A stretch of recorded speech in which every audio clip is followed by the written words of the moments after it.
আর্জেন্টিনার ভক্ত ছিল, সারা রাত ওখানে মোবাইল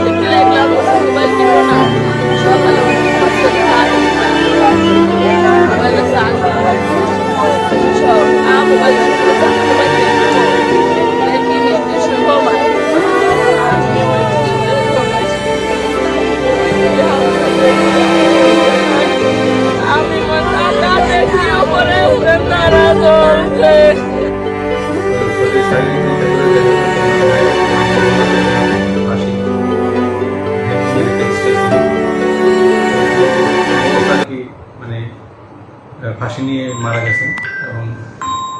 এই যুগে আসার পরে আমরা ওনাকে পরীক্ষা নিরীক্ষা করে ইসিজি করার পরে আমরা মৃত ঘোষণা